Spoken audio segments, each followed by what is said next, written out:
This is your new chapter of your second term examination. The chapter is Magnets and Magnetism. Through this chapter, we are going to learn about what is the meaning of magnet, what is the magnetite, the property of magnetite, what are the magnetic materials and what are the non-magnetic materials with example. There is an activity through which we can easily test and learn about the magnetic and non-magnetic materials. The property of cobalt, what is the magnetic force and what is the magnetic field of the magnet, the magnetic poles of the magnet, and the magnet poles are always directional towards either north or the south direction. Magnetic poles do not exist independently. We will know the main reason behind this, why the magnetic poles don't exist independently. The interaction between magnetic poles, interaction means the attraction and the repulsion between the magnetic poles.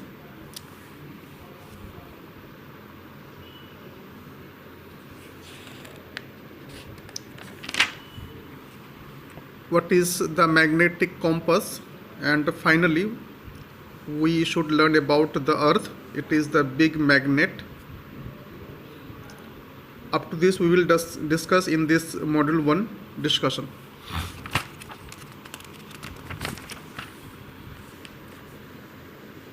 What is a magnet? It is any material or any object having the property of attracting the things. This is called the magnet.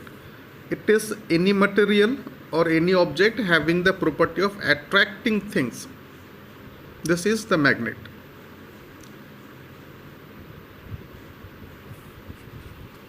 The magnetic things are made up of 3 metals. Mind it, it is very important to know. The magnetic materials are made up of 3 different metals. The code is to remember INC, I for iron, N for nickel and C for cobalt.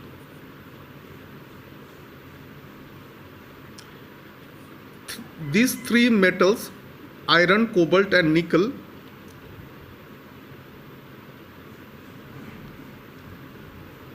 are used to make the magnetic material. In another statement, we can say that the magnets are made from these 3 metals, iron, nickel and cobalt.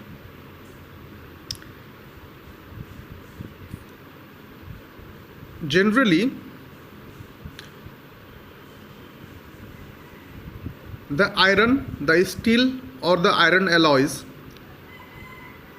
in our day-to-day life are almost always used to make the magnet. If you ask me why, the answer is iron, among the other magnetic materials such as nickel and cobalt, iron is the cheapest one of the 3 metals. That's why the iron steel or the iron alloys are almost always used to make the magnet. The main reason is iron is the cheapest one of the 3 metals,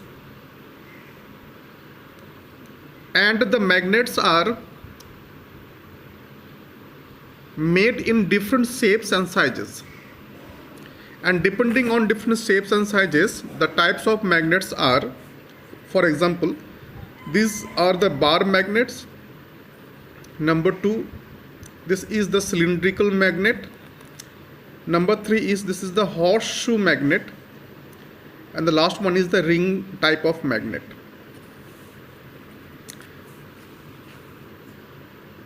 The word magnetite it is mainly the rock, and magnetite is called the wonder rock because this rock had the capacity of attracting only the iron cap, not the other materials such as wood or plastic and so on and so forth. The first form of magnet is called the magnetite, and it is mainly the rock. And the word magnetite, the term, is used after the name of the place Magnesia in Greece, because this wonder rock was found to be discovered by the shepherd named Magnus in the area of Magnesia in the Greece. Therefore, the magnetite, the word or the term,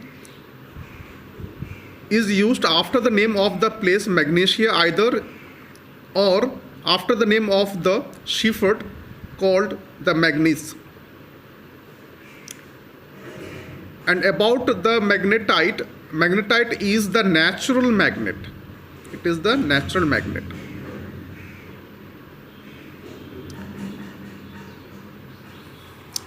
Now, what are the properties of the magnetite, the wonder rock? This is the magnetite, the wonder rock, and it is named by different terms, such as it is known as either leading stone or by lead stone, or sometimes it is called the lodestone. The main reason behind callings by different name is this wonder rock, the magnetite, was used to learn or know or determine the direction on the sea voyage, because this wonder rock has the two ends called the north end and the south end, and it has the property to determine the direction on the sea, and it was used by the sailor on the sea. That's why this wonder rock was famously known as either by leading stone, lead stone, or generally the lodestone. And the lodestone is called the iron oxide, Fe3O4. Now, what are the magnetic materials and the non-magnetic materials? Magnetic materials are mainly those materials which get attracted to the magnet.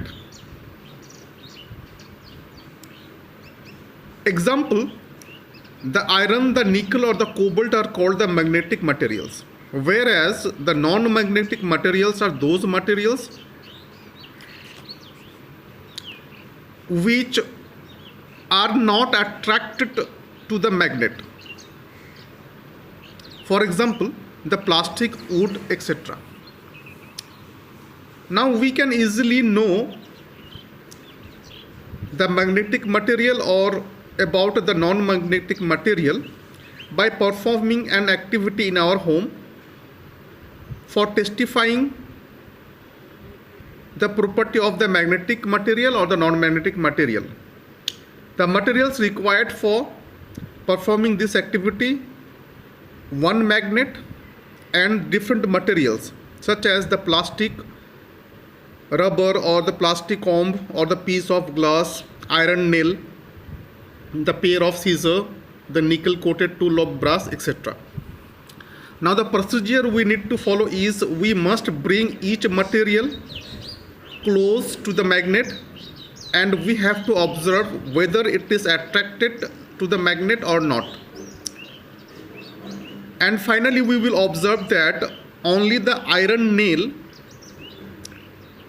or the iron part of the pair of scissors, or the partly the nickel coated brass tool are pulled towards or attracted towards the magnet. Hence we can say these are the magnetic materials. Whereas the plastic, rubber, ruler, etc. or wood are not pulled towards the magnet. Hence we can say these are the non-magnetic materials. The conclusion is all kind of magnetic materials are attracted towards the magnet, rather the non-magnetic materials. These non-magnetic materials are not attracted towards the magnet. Now we have to know what are the different properties of the cobalt. We know the cobalt is one of the most important material, magnetic material to make the magnet. It is silvery metal, and in nature it is found only in the form of mined mixture. And the different alloys of this cobalt are used to make the magnet. And it is very rare and very costly metal. That's why it is not put to common use. And it is very important to know that the cobalt is highly reactive to our environment. That's why we should use it very cautiously. And it is generally cautioned to us that it is highly risky for us to use. That's why we need to take precautions before using the cobalt. Now coming to the topic, what is the magnetic force and what is the magnetic field?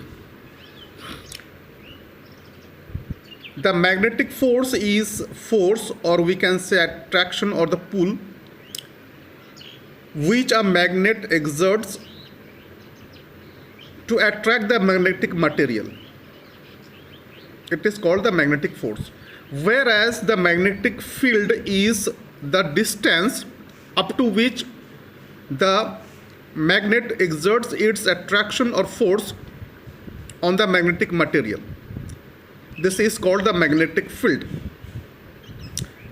Generally, the magnet exerts its force or attraction from maintaining a safe distance. And this distance is called the magnetic field of the magnet. And the power of attraction or the power of attracting the magnetic material is called the magnetic force of the magnet. Now, what is the magnetic pole? Magnetic pole of a magnet is the end of magnet. And a magnet has two ends. And these two ends are called the magnetic poles.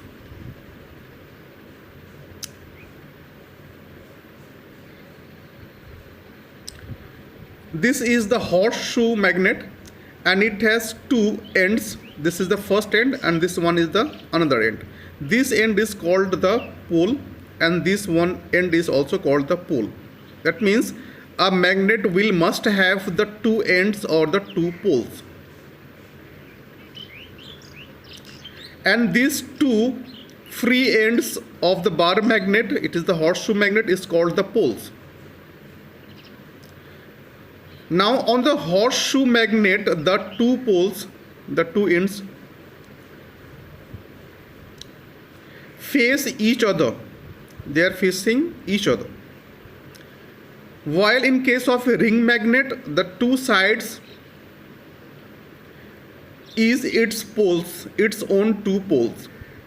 The two sides in case of the ring magnet. Now we have to know or identify the minimum force of the magnet and the maximum force of the magnet. It should be remembered that on the end or on the poles of the magnet, it will have the maximum force. But on the center of the magnet having no magnetic force, and the minimum magnetic force is towards the center of the magnet. While we move from the end towards the center of the magnet, we will get the minimum amount of force of the magnet. And at the proper center of the magnet, there is no magnetic force, but the maximum magnetic force is on its two ends or the two poles of the magnet. Now, the another feature of magnet is that the magnetic poles are always directional. That means while a magnet is suspended freely by using a piece of thread or a piece of silk thread or cotton thread maybe, it generally points towards two directions, north and the south. And we know that magnet has two ends or the two poles. The end which points towards the north, it is called the north pole of the magnet, and the other end of the or other pole of the magnet which points towards the south, it is called the south pole of the magnet. That means magnet will have two poles. North pole, it points towards the north side, and it will have also the south pole. That means it points towards the south side. But the condition is the magnet must be suspended freely. Then we will get the north pole and the south pole of the magnet. The another feature of magnet is that magnetic poles do not exist independently. Mind it. That means when the magnet is cut into two halves, in order to get the one piece with north pole only and the other piece with south pole only, it is quite impossible. Why? Because on cutting a magnet into two halves, we will get always its two pole, north pole and the south pole simultaneously. Because on cutting the magnet into two halves, each piece that we will get on cutting the magnet, it holds its own two poles, the north pole towards the north side and the south pole towards the south side. Hence, we can finally conclude that there is no magnet like a monopolar magnet. We will find no monopolar magnet. That's why we will say that all kind of magnets are mainly bipolar, because it will have two poles, north pole and the south pole. It is very important. Magnet is always bipolar but not the monopolar. Mind it. Magnet will have always the two end points or the two poles, north pole and the south pole, but it is quite impossible for us to make a magnet having only one end or the one pole. That's why we will say that magnet is not the monopolar, but it is the bipolar. Now, what is interaction between the magnetic poles? Interaction means the attraction or the repulsion. It is generally assumed and has been proved that always like poles or the similar poles of a magnet, such as north, south, when are brought together or placed face to face, they repel each other. Mind it. That means the north end or north pole of a magnet will repel the north pole of another magnet, or the south pole of the another magnet will repel the south pole of the another magnet.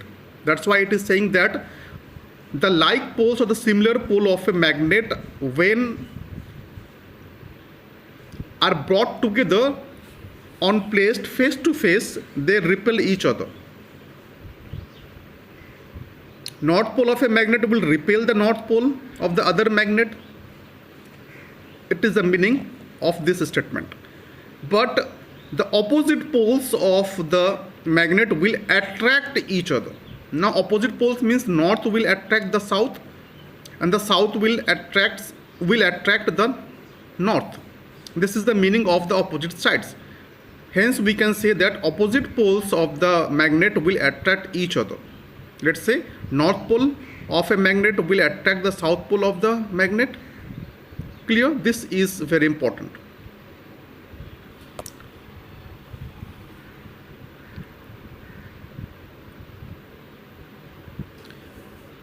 And there is an important information for you that repulsion is the best method for knowing the magnetism of any magnet. If I say what is the best method for knowing the magnetism of any magnet, answer is the repulsion, but not the attraction. The repulsion is the surest test for knowing the magnetism of any magnet. Now what is the magnetic compass? Magnetic compass mainly it is a device and it is used for determining the direction. That's it. And why the magnetic compass is used for determining the direction? The answer is it has the property of magnet. It has the property of magnet. That's why this magnetic compass or device is used for determining the direction on the sea. And we know that the property of magnet is to rest in north-south direction on being suspended freely. And that's why magnetic compass being a magnet, it is widely used to learn or determine the direction of site, especially on the sea voyage.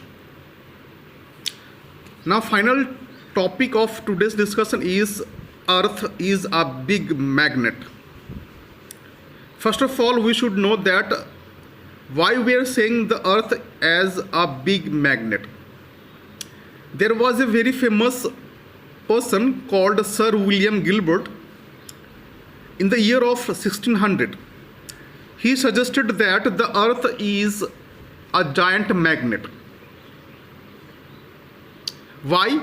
Because this Earth helps an iron bar magnet to lie in north-south fixed direction when it is suspended freely. This was the statement given by the William Gilbert about the Earth. That's why, in his words, Earth is a big magnet. And this idea came from the fact that the Earth pulls or attracts every object towards it. And this person determined himself that this Earth is an imaginary magnet inside of it. That means the Earth is called the imaginary magnet, not the real magnet. Why? Because it is believed to be lying in the direction of geographic north-south direction. And it is assumed that the Earth magnets run from north to south. Mind it. And its magnetic pole towards north behaves as a south pole.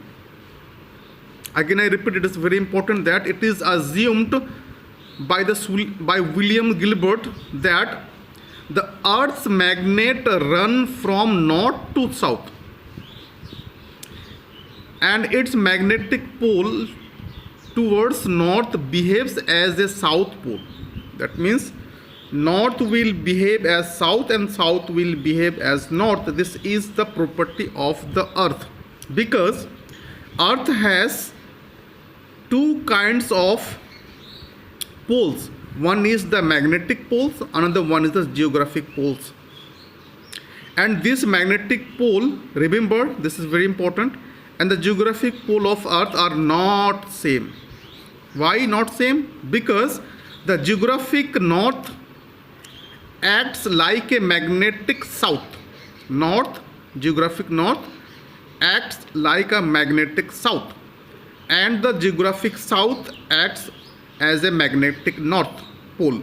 That's why we will say that Earth has two poles. One is the magnetic pole, another one the geographic pole, and these two distinct type of poles are not the same poles. That's why, as per Williams Gilbert's words, it is assumed that the Earth's magnet run from north to south, and its magnetic pole towards north behaves as a south pole, and its magnetic pole towards south behaves as the north pole.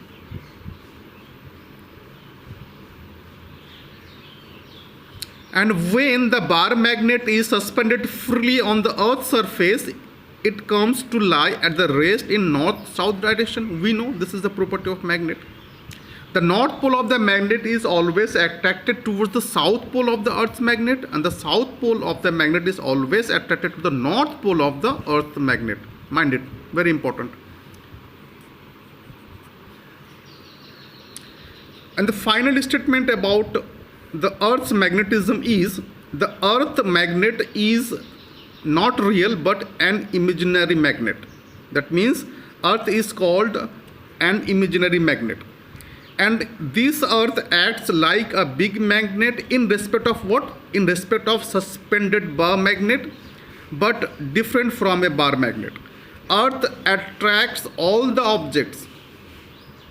Mind it, the difference between the Earth being a big magnet and the real magnet is, Earth, we are going to learn, mind it, this is very important, we are going to learn the differentiations between the difference between the Earth, an imaginary magnet, and the real magnet.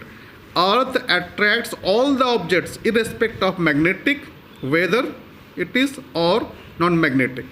That means Earth being an imaginary magnet will attract both the magnetic material and the non-magnetic material, whereas the magnet attracts only the magnetic materials but not the non-magnetic materials. In our next video, in module 2 discussion, we will discuss the rest portion of this chapter, such as magnetic field and in lines of force, etc. in our module 2 discussion. Thanks for watching this video.